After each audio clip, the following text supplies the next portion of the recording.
Let's discuss about cell biology and introduction. What is cell biology? Today what we study regarding a cell, all aspects will come under cell biology.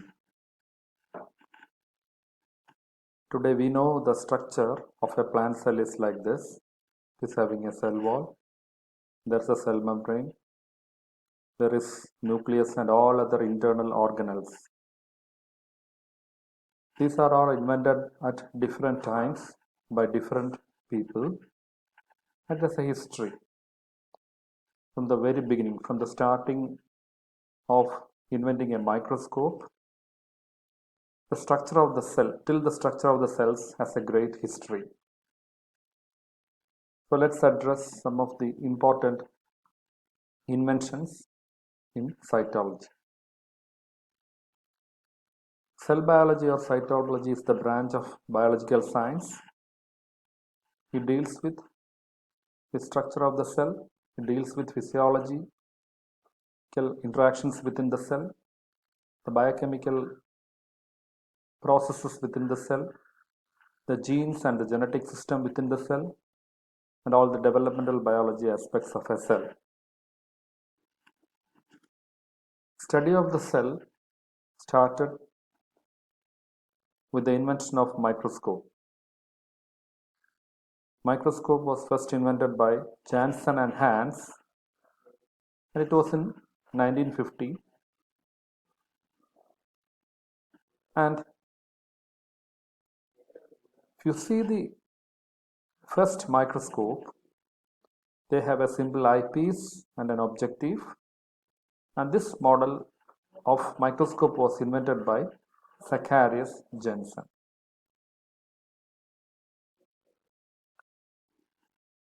Later on, with the help of different forms of microscope, Robert Hooke saw some cavities or honeycomb-like തേനീച്ച കൂട് പോലത്തെ structures. Cork cell കണ്ടു, corkന്റെ bottle corkൽ they saw some honeycomb-like structures, and they were named as cellulae or compartments. And his inventions he recorded in a book called Micrographia. At the same time of Robert Hooke, a scientist, Anton van Leeuwenhoek, managed to see sperm cell, red blood cells and other microorganisms with a simple single lens microscope. Coming to the history, in 1831, Robert Hooke invented nucleus. Invention of nucleus was of great importance because today many of the research focus around nucleus, and that start from the invention of nucleus.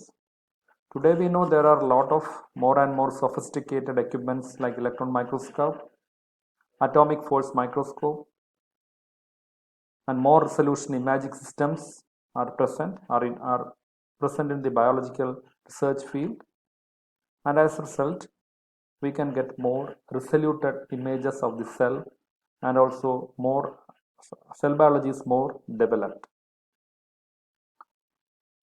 In 1835, Dujardin identified a substance within the cell, then he named it as sarco.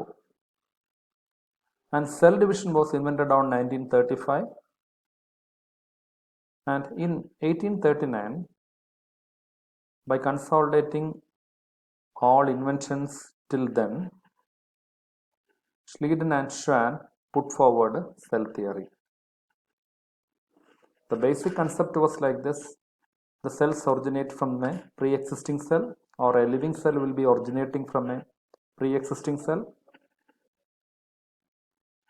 and also cell is the basic structural and functional unit of the cell. This was the initial finding of Schleiden and Schwann. The development of cytology still continued. In 1840, Purkinje introduced the term protoplasm.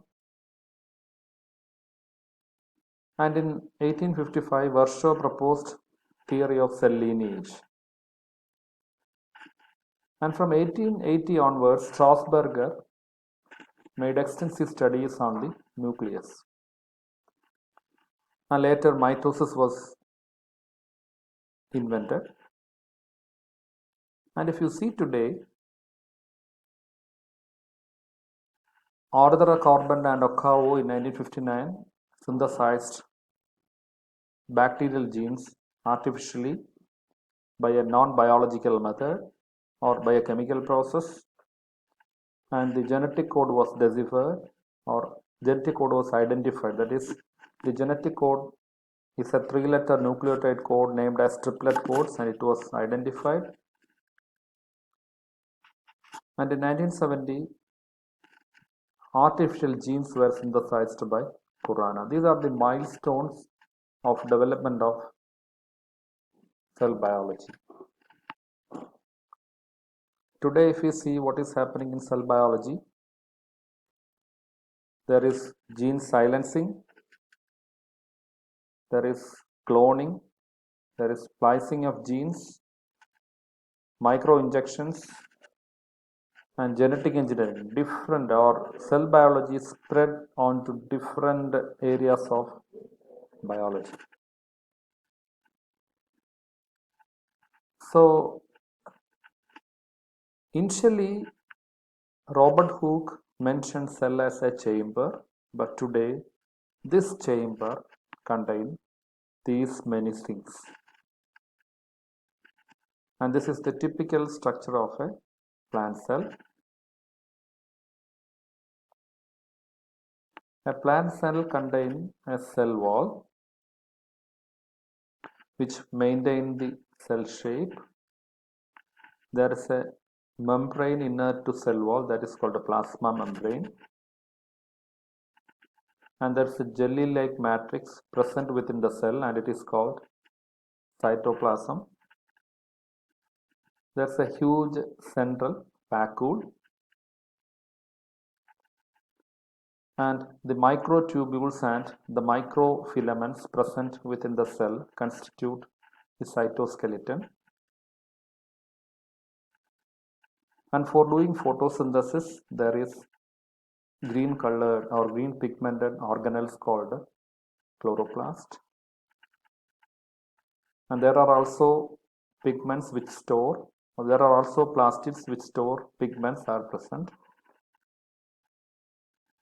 For peroxisomes are present for dealing with H2O2 reactions or catalase mediated reactions.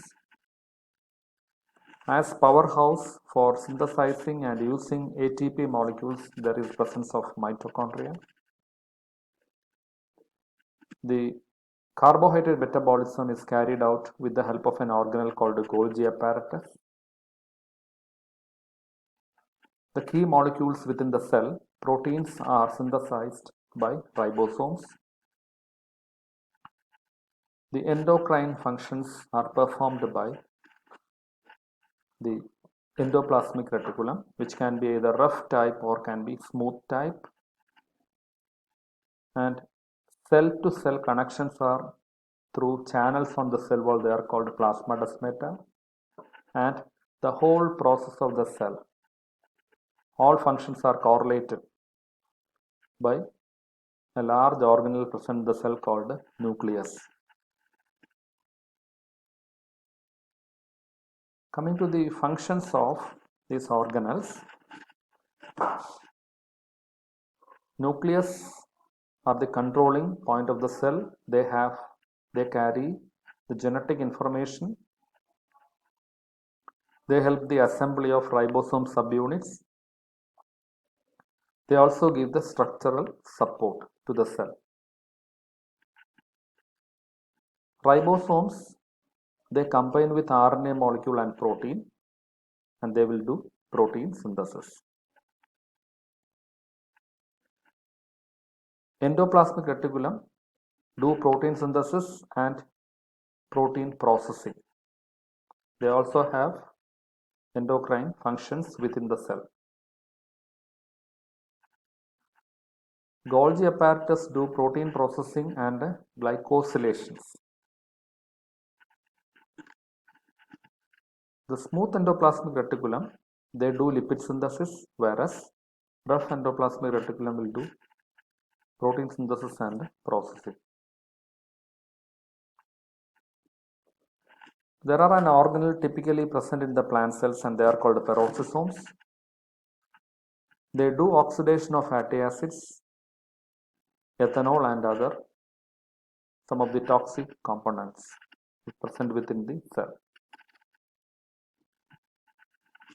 Vacuoles are concerned with storage of coloring pigments. They store oil, carbohydrate, water and toxins. Mitochondria are called powerhouse of the cell and they do ATP synthesis or they deal with ATP metabolism. Chloroplasts do the synthesis of carbohydrate via photosynthesis. Meantime, they will produce ATP, the power molecules within the cell. Cytoskeletons are active filaments containing microfilaments and microtubules. They are made up of actin, tubulin, etc. They give structural support to the cells and also mobility of the cell in case of motile cells. Plasma membrane is the internal lining of the cell wall. They are selectively permeable and they maintain intracellular environment within the cell. The outermost boundary is called a cell wall. They do protection of the cell wall and also they give the shape or structure to the cell. So, starting from the invention of microscope, in the development of cytology, initially cork cells were identified. During identification, cork cells contain only internal cavities or compartments. By the development of more advanced tools to view the cell and compound microscope, within the cell, the organelles like nucleus, endoplasmic reticulum, Golgi bodies, mitochondria, ribosomes, all organelles were identified. Later, the cell division was invented, that is mitosis. Coming to the internal structure of nucleus, chromosomes, genes, etc. were identified and genes were artificially synthesized and the genetic code was deciphered. And finally, the cytology today do all sort of genetic engineering.